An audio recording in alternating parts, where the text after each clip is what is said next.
कभी कभी हम किसी ड्राइंग को सिर्फ इसलिए बनाना शुरू करते हैं क्योंकि हमें वो ब्यूटीफुल लगती है, लेकिन ड्राइंग कंप्लीट करते करते हमें रियलाइज़ होता है कि हम एक्चुअली एक पीस नहीं बना रहे हैं, हम एक फीलिंग बना रहे हैं।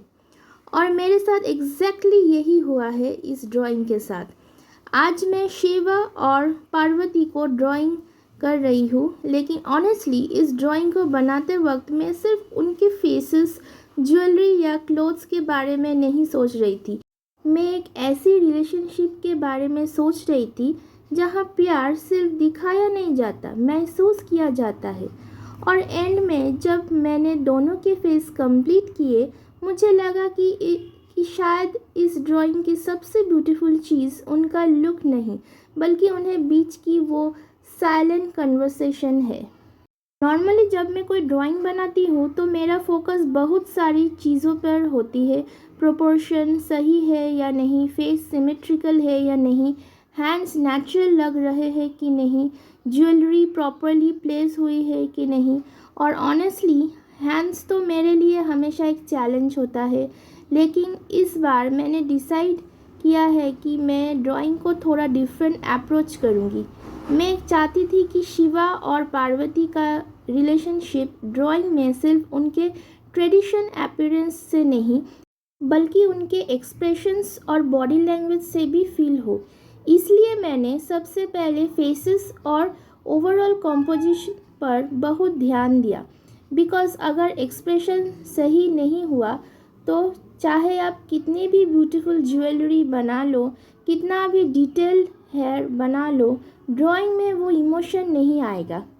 सबसे पहले मैं शिवा के फेस पर काम कर रही हूँ एंड मैं बिल्कुल डिटेल स्केच पहले नहीं बना रही हूँ। एज यू कैन सी, पहले मैं एक आउटलाइन रफ स्केच बना रही हूँ, जो कि मैं हर एक वीडियो में कहती हूँ कि आपको पहले एक पेंसिल से वेरी लाइट स्केचिंग आपको करना है। ये है हमारा रफ स्केचिंग।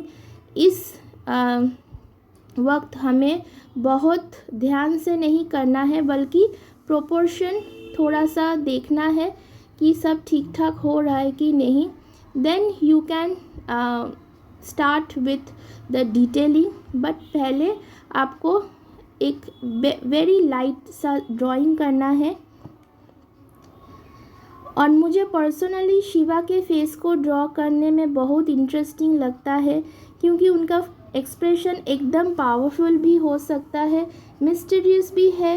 लेकिन इस ड्राइंग में मैं उन्हें एंग्री या एक्सट्रीमली सीरियस नहीं दिखाना चाहती थी। मैं उन्हें पीसफुल और सॉफ्ट रखना चाहती थी। आप नोटिस करोगे कि उनकी आँखों में एक वेरी काम एक्सप्रेशन है, जैसे वो कुछ बोल नहीं रहे हैं, बस पार्वती को देख रहे हैं। और मुझे लगता है कि कभी कभी एक रिलेशनशिप में सबसे ब्यूटीफुल कॉन्वर्सेशन वो होती है जहाँ कोई कुछ बोलता ही नहीं, बस एक लुक और सामने वाला समझ जाता है। उसके बाद आता है पार्वती का फेस, और ऑनेस्टली मुझे उनका एक्सप्रेशन बनाना शिवा से भी ज़्यादा चैलेंजिंग लगा, बिकॉज़ मैं उन्हें सिर्फ ब्यूटीफुल नहीं बनाना चाहती थी, मैं चाहती थी कि उनके फेस पर एक वेरी इनोसेंट, स्लाइटली शाई और प्लेफुल एक्सप्रेशन हो, जैसे वो स्माइल कर रही है लेकिन पूरी तरह से ओपनली नहीं। और इस छोटी सी स्माइल को कैप्चर करना सरप्राइजिंग डिफ़िकल्ट है। फेस में एक लाइन थोड़ी सी इधर उधर हो जाए और एक्सप्रेशन कम्प्लीटली चेंज हो जाता है। कभी कैरेक्टर सीरियस लगने लगता है, कभी सैड, कभी स्माइल आर्टिफिशियल लगने लगती है। इसलिए मैं बार बार आईज, लिप्स और चिक्स के प्रोपोर्शन चेक कर रही हूँ, और उसके बाद मैं धीरे धीरे डिटेल ड्राइंग में जा रही हूँ। Now you can see that मैं शिवा के हाथ को बहुत धीरे धीरे प्रोपोर्शन के हिसाब से ड्राइंग कर रही हूँ, क्योंकि हाथ भी बहुत कभी कभी चैलेंजिंग होता है, जो कि मैं पहले भी कह चुकी हूँ। बट मेरे लिए उतना भी चैलेंजिंग नहीं है, बट आपके लिए कभी कभी हो सकता है। तो आपको थोड़ा सा शेप और साइज़ को ध्यान से देखकर हाथ को बनाना है। फिंगर्स को प्रोपोर्शनली ठीक रखना है ताकि वो छोटा या बड़ा ना हो जाए।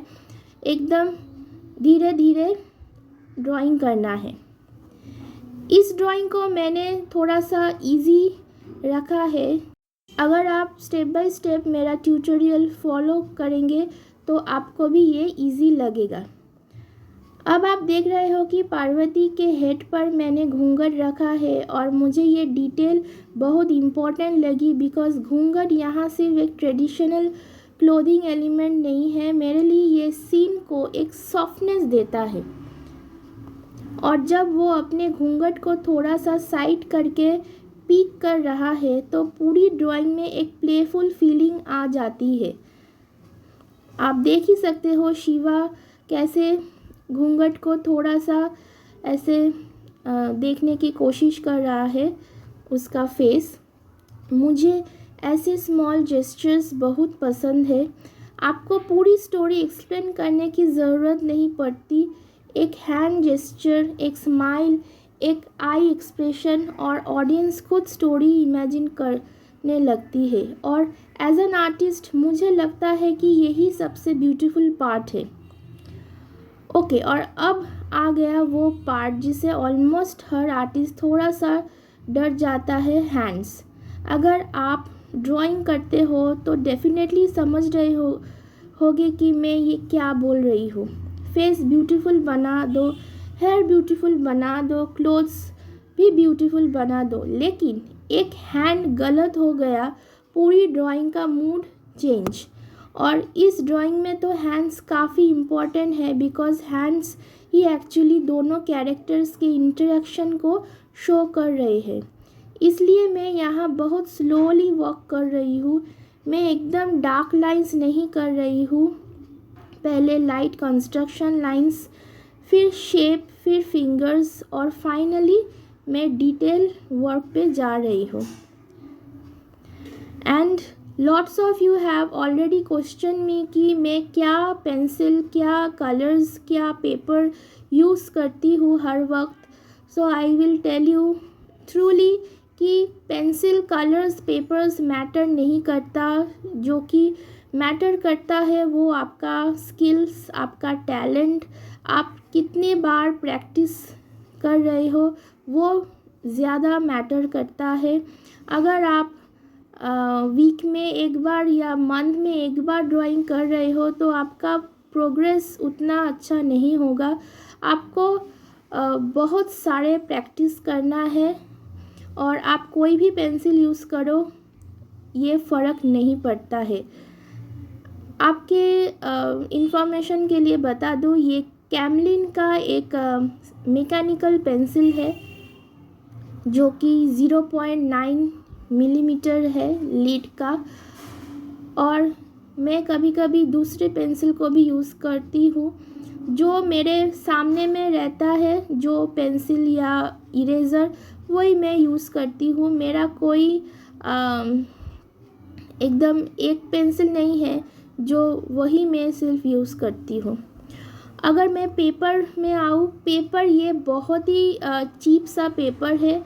एफोर्डेबल मैं नहीं कहूँगी बिकॉज़ ये चीप पेपर है। चीप मतलब जो पतला सा प्रोजेक्ट का आर्ट पेपर होता है, आर्ट पेपर और you can say chart paper, वही मैं यूज़ करती हूँ अभी बिकॉज़ मेरे पास पेपर्स है, महंगा पेपर्स भी है, बहुत ब्रांड्स का है, बट मैं बहुत चिंदी टाइप का हूँ। मैं हर वक्त यही पेपर्स यूज़ करती हूँ बिकॉज़ इसमें मुझे ऑयल पेस्टल ब्लेंडिंग बहुत पसंद है। ये थोड़ा सा रफ सा होता है और बहुत पतला सा पेपर होता है। You can tear it easily. तो if you want you can also use the expensive branded papers like brush strokes are there and there are so many papers you can use, but मैं इसी paper में अभी कर रही हूँ। But इसको मैं बहुत संभाल के रखती हूँ वरना फट जाता है ये पेपर्स। और ये जो रफ़ पेपर है इसलिए रफ़ में ऑयल पेस्टल का लेयरिंग और ब्लेंडिंग बहुत अच्छे से मैं कर सकती हूँ। अगर स्मूथ पेपर होगा तो कलर्स ठीक से नहीं बैठेगा, सब उड़ जाता है। अभी मैं शिवा के फेस पर कंसंट्रेट कर रही हूँ। एज यू कैन सी मैं थोड़ा थोड़ा करके फर्स्ट मैं नोज़ मैंने किया है, नोज़ के बाद लिप्स, अभी मैं आईज़ और आईब्रोज़ में डिटेलिंग करूँगी। अगर आप बिगिनर आर्टिस्ट हो तो एक इम्पॉर्टेंट टिप, हैंड्स को एक सिंगल कॉम्प्लिकेटेड शेप की तरह मत देखो, उन्हें स्मॉल शेप्स में ब्रेक करो। पाम, फिंगर्स, जॉइंट्स अलग अलग करो, फिर ग्रेजुअली कनेक्ट करो।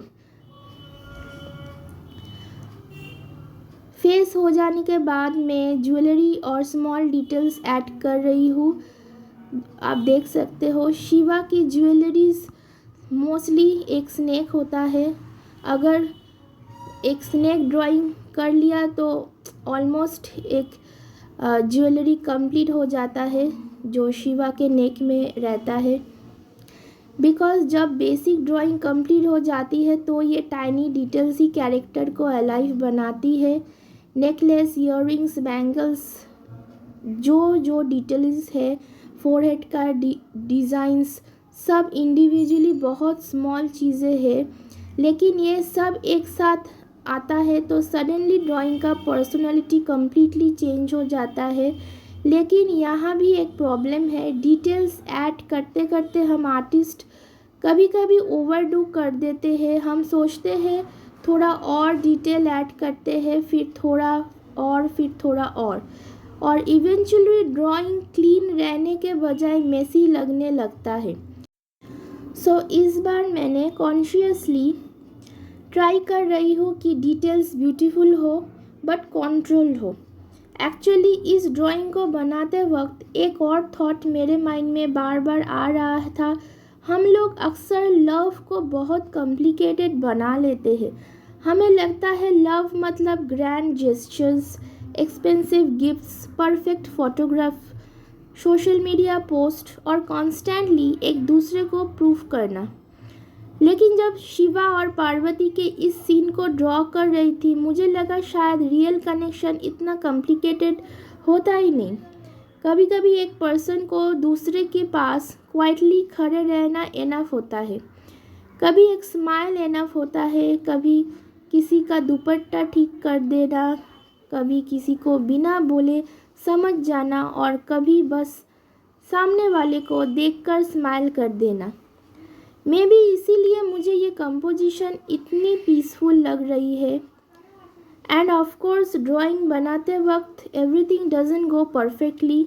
कभी लाइन रॉन्ग हो जाती है, कभी प्रोपोर्शन थोड़ा ऑफ हो जाता है, कभी फेस बिल्कुल रेफरेंस जैसा नहीं लगता। हालांकि मैं रेफरेंस थोड़ा कम यूज़ करती हूँ, 2-3 रेफरेंस पिक्चर को मिला के जोड़कर मैं एक नया ड्राइंग बना लेती हूँ। और कभी कभी मेरा मन में जो ख्याल आता है वही मैं पहले रफ स्केच करके उसको ठीक से देख के फिर मैं एक नया ड्राइंग कर लेती हूँ। मेरा ड्राइंग अगर मैं डिटेलिंग ड्राइंग ना करूँ तो 10 से 15 मिनट में हो जाता है, मगर इस ड्राइंग को मैंने बहुत धीरे धीरे अच्छे से मैंने किया। Each and every part of this drawing मैंने बहुत मन लगा के किया, बिकॉज़ ये मेरा one of my favourite drawing है। और अगर आप बहुत लाइट तरीके से ड्राइंग करोगे फिर आप जब मन चाहे आप इरेज कर सकते हो। और इरेज़र भी एक नॉर्मल सा इरेज़र मैंने यूज़ किया है, कोई फैंसी इरेज़र नहीं, बल्कि जो लास्ट में मैंने पूरा ड्राइंग को थोड़ा सा इरेज करके लाइटर किया है कलर करने से पहले, तभी मैंने एक नीडेबल इरेज़र को यूज़ किया है।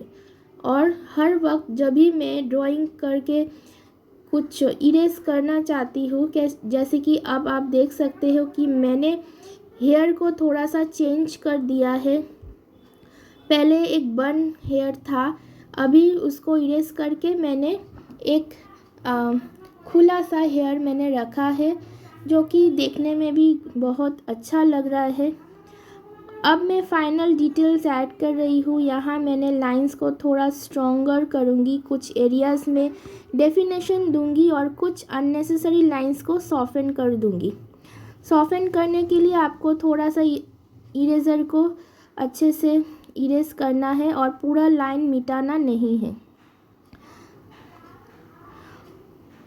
And finally I think we are almost there.